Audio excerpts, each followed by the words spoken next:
Day 2 at Life Science Innovation Northwest, and the interview I've been looking forward to the most, frankly. The topic is HiveBio, and here to talk about HiveBio are the CEO, Bergen McMurray, and the Chief Scientific Officer, Elizabeth Scallon. And we're just going to start by asking them to tell us about HiveBio, what it is, how it came to be, where it's headed, and why you're doing it. One unfortunate quick correction is she's the Chief Safety Officer. Chief Safety Officer. I went obviously from the initials too, but that's an important correction. Yeah. And let's be sure to talk about why safety is important. Mm-hmm. Absolutely. Great.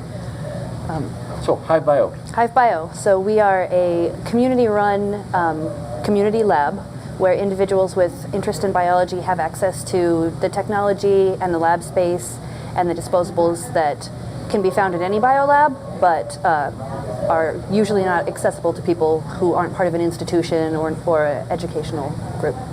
And is this a company or a nonprofit organization? We're nonprofit. Nonprofit, okay.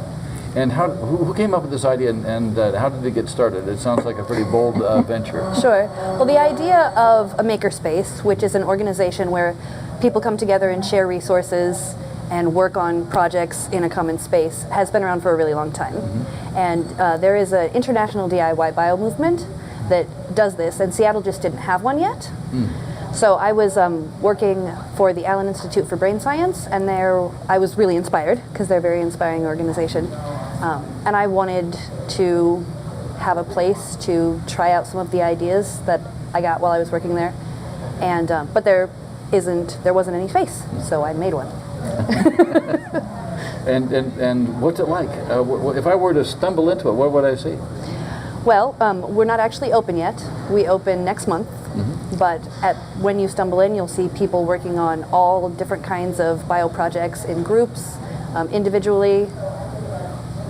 So 3 years from now, imagine it's a long ways out, but what does success look like for HiveBio if all that goes marvelously well and everything happens the way you'd like to have it happen? Success is measured by our membership. Mm-hmm. So the more people that are coming to us and donating time and bringing their ideas to the organization, that's how we measure success. And you have people waiting for the doors to open? Actually, we do. Mm-hmm. The response has been much bigger than I thought it would be. Tell us, what kinds of folks and with what kinds of interests and aspirations? We actually have a really wide range of people that are interested. Mm-hmm. My co-founder is 16, so we have a lot of high school students that are interested in coming to use the space. Mm-hmm. But the majority of our membership at this point is in between the ages of like 20 and 50. Mm-hmm. And some of them are people who already work in biotech and want to come try out their own ideas at a lab space mm-hmm. where they have more freedom. And then we have people like me who maybe have a different background that's not bio-specific but are really interested and want to learn a lot. So it's about half and half. And how do you, I guess it's conventional to have a mission. How do you articulate your mission? Our mission is to put the tools of bioscience in the hands of citizen scientists in the Pacific Northwest. Citizen scientists, that's an important concept. Absolutely. Elizabeth, this does raise issues, I imagine, of safety. Mm-hmm. So tell us about the importance and challenges of safety within such a dynamic and heterogeneous environment as you're going to construct.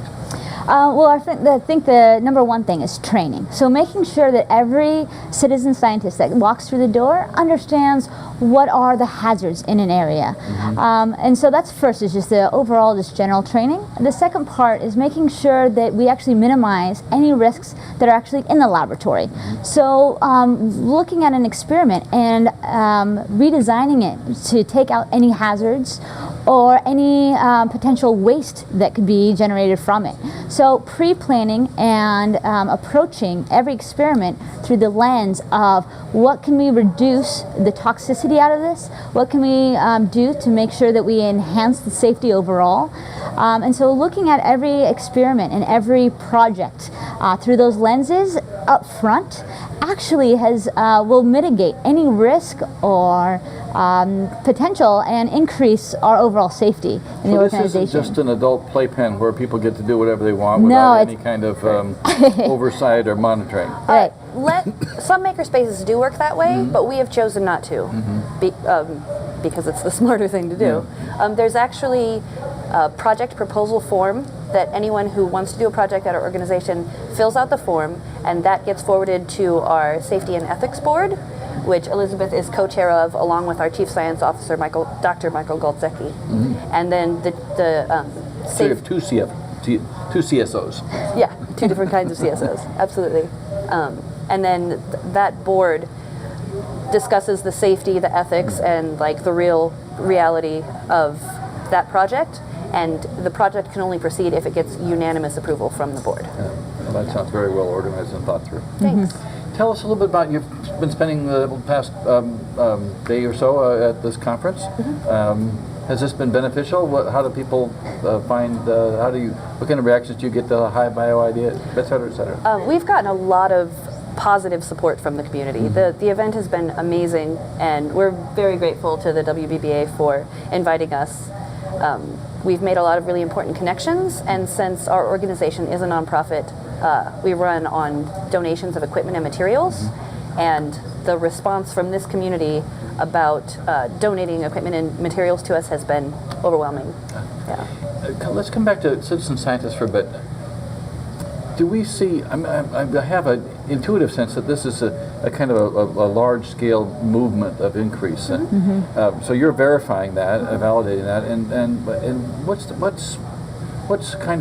behind that? Do you have a feel for why this is? Yeah, I mean, I think for me, it's just really engaging people to increase their science literacy. I think that what we're seeing in such a polarized country, that we're really looking at ways to, how do we better analyze, how do we better engage in a more scientific approach to become, to just increase our overall just understanding. We're looking for truths. And that's what science is all about, is how do we understand what the truth is, and how do we analyze our world around us? How do we make sense of it? And the best method has always been the scientific method, at least in my opinion. And so really engaging people in that science literacy so that we can actually engage better in the overall discourse of civilization. I mean, civilization has always been based in science and technology, and without that, it was considered the Dark Ages. We moved out of that, and so Part way. Yeah, part way, yes. And so I think just moving forward, we're seeing people wanting to have this, and they're hungry for it.